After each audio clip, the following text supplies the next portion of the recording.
SIR पर ही सवाल उठा दिए। मान्यवर, इन्होंने कहा कि एसआईआर आज क्यों हो रहा है। मैं इनको थोड़ा इतिहास और मान्यवर, एक नई फैशन हो गई है, इतिहास बताते हैं तो नाराज हो जाते हैं कि आप इतिहास मत बताइए। अरे भला कोई भी प्रक्रिया, कोई भी देश, कोई भी समाज इतिहास को छोड़कर कैसे आगे बढ़ सकता है। इतिहास कोई भी समाज का महत्वपूर्ण अंग है। मान्यवर, हमारे लोकतांत्रिक इतिहास की शुरुआत 1952 से हुई। तो सबसे पहला गहन पुनर्निरीक्षण एसआईआर कब हुआ? 1952 में। एसआईआर की क्या जरूरत है वो कहते हैं, इसलिए मैं कहता हूं। तो उस वक्त प्रधानमंत्री कौन थे? जवाहरलाल नेहरू। किस पार्टी से थे? कांग्रेस पार्टी से। दूसरा कब हुआ? 1957 में। फिर जवाहरलाल नेहरू प्रधानमंत्री थे, कांग्रेस पार्टी से थे। तीसरा हुआ 61 में, उसमें भी जवाहरलाल नेहरू प्रधानमंत्री थे और कांग्रेस पार्टी थे। 65-66 में भी हुआ, एक ही गहन पुनर्निरीक्षण 2 साल में हुआ। उस वक्त भी श्री लाल बहादुर शास्त्री प्रधानमंत्री थे, कांग्रेस पार्टी थे। 83-84 में हुआ, इंदिरा जी थी। 87-89 में हुआ, राजीव गांधी थे। 92-93-95 में हुआ, नरसिम्हा राव थे। 2002 और 3 में हुआ, तब श्री अटल बिहारी वाजपेयी थे। मान्यवर, 2004 में गहन पुनर्निरीक्षण समाप्त हुआ, तब डॉक्टर मनमोहन सिंह जी प्रधानमंत्री थे। तो 2, 3, 4 का एक गहन पुनर्निरीक्षण हुआ, एसआईआर हुआ। उसमें 2 साल एनडीए के प्रधानमंत्री थे, भाजपा के थे, और 1 साल डॉक्टर मनमोहन सिंह। 2004 के बाद सीधा 2025 में गहन पुनर्निरीक्षण हो रहा है और इस वक्त हम हैं। एक पूरा गहन पुनर्निरीक्षण एसआईआर की प्रक्रिया का आज तक 2004 तक किसी भी दल ने विरोध नहीं किया है। मान्यवर, क्योंकि ये चुनाव को पवित्र रखने की प्रक्रिया है, चुनाव के उद्देश्यों को, लोकतंत्र को स्वस्थ रखने की प्रक्रिया है। अगर लोकतंत्र में चुनाव जिसके आधार पर होते हैं वो मतदाता सूची ही प्रदूषित है, तो चुनाव कैसे साफ और सुथरे हो सकते हैं? I have decided now to reach Calcutta on the 25th morning. This will give me time to see Dr. Tagore as well as other friends. समझ रहे हैं आप? प्रधान चुप है तो समझ ही गए होंगे। फिर क्या होता है? फिर नेहरू जी कलकत्ता जाते हैं और गुरुदेव जी से मिलते हैं, और उसके अगले दिन गुरुदेव जी एक चिट्ठी लिखते हैं जिसमें वो लिखते हैं, अंग्रेजी में चिट्ठी है, उसका एक अंश मैं आपको हिंदी में बता देती हूँ, जिसमें गुरुदेव जी कहते हैं कि जो 2 अंतरे हमेशा गाए जाते थे उनका महत्व इतना गहरा था कि उस हिस्से को कविता के शेष हिस्से तथा पुस्तक के उन अंशों से अलग करने में उन्हें कोई कठिनाई नहीं थी।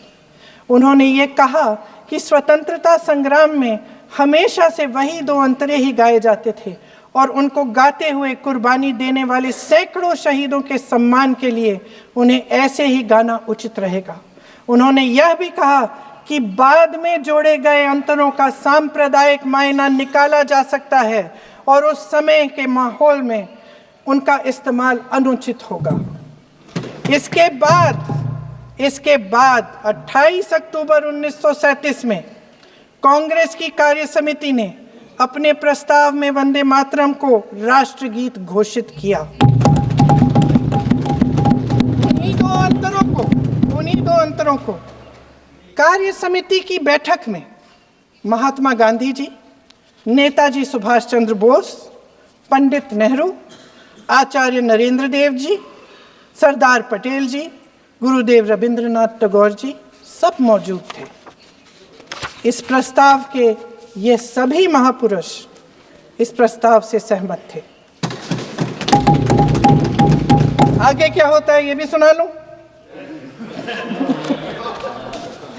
भारत की आजादी के बाद जब इसी गीत के इन्हीं 2 अंतरों को 1950 में डॉक्टर राजेंद्र प्रसाद जी ने संविधान समिति में भारत को का राष्ट्रगीत घोषित किया, तब लगभग यही महापुरुष मौजूद थे। इनके साथ साथ BR अम्बेडकर जी भी सभा में थे और इनके साथ साथ मेरे सत्ता पक्ष के साथियों के नेता श्री श्यामा प्रसाद मुखर्जी भी मौजूद थे। वही दो अंतरे राष्ट्रगीत घोषित किए, किसी ने कोई आपत्ति जारी नहीं की, कोई आपत्ति नहीं जताई।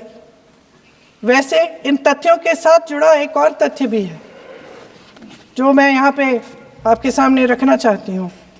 आज हम अपने राष्ट्रगीत पर बहस कर रहे हैं, लेकिन हमारा राष्ट्रगान भी एक कविता का एक अंश ही है, एक लंबी कविता का एक अंश है। और इन दोनों राष्ट्रगीत और राष्ट्रगान के अंश को चुनने में सबसे बड़ी भूमिका गुरुदेव रविंद्रनाथ टैगोर की थी। वंदे मातरम के इस स्वरूप पर सवाल उठाना, जिसे संविधान सभा ने स्वीकार किया, न सिर्फ उन महापुरुषों का अपमान करना है जिन्होंने अपने महान विवेक से ये निर्णय लिया, मगर एक संविधान विरोधी मंशा को भी उजागर करता है। क्या सत्ता पक्ष के हमारे साथी इतने अहंकारी हो गए हैं कि अपने आप को महात्मा गांधी जी से, रविंद्रनाथ टैगोर जी से, राजेंद्र प्रसाद जी से, बाबा साहब अम्बेडकर जी से, मौलाना आजाद जी से, सरदार पटेल जी से, सुभाष चंद्र बोस जी से बड़ा समझने लग गए हैं? मोदी जी का अपने भाषण में ही कहना कि राष्ट्रगीत को एक विभाजनकारी सोच द्वारा काटा गया, उन सब महापुरुषों का अपमान है जिन्होंने अपना पूरा जीवन इस देश की आजादी की लड़ाई में झोंक दिया। वंदे मातरम को विभाजित करने का आरोप लगाकर आप पूरी संविधान सभा पर आरोप लगा रहे हैं, उसके हर एक नेता को दोषी ठहरा रहे हैं। यह हमारी संविधान सभा और हमारे संविधान का खुला वार है। और जहां तक जवाहरलाल नेहरू जी की बात है, जितनी देर हमारे प्रधानमंत्री देश के प्रधानमंत्री रहे हैं, 12 साल हो गए हैं, लगभग उतने ही सालों के लिए जवाहरलाल नेहरू जी जेल में रहे। किस लिए? इस देश की आज़ादी के लिए। उसके बाद 17 साल के लिए प्रधानमंत्री रहे। आप बड़ी आलोचना करते हैं इनकी, लेकिन अगर इन्होंने इसरो नहीं बनाया होता तो आज आपका मंगलयान नहीं होता। अगर DRDO नहीं बनाया होता तो तेजस नहीं बनता। अगर IIT और IIM नहीं बनाए होते तो हम आज IT में आगे नहीं होते। अगर एम्स नहीं बनाया होता तो हम कोरोना की जब बड़ी चुनौती का सामना कैसे करते? हाँ, वही बना कुछ भी। इसका मतलब है इस मुद्दे का जवाब नहीं है आपके पास।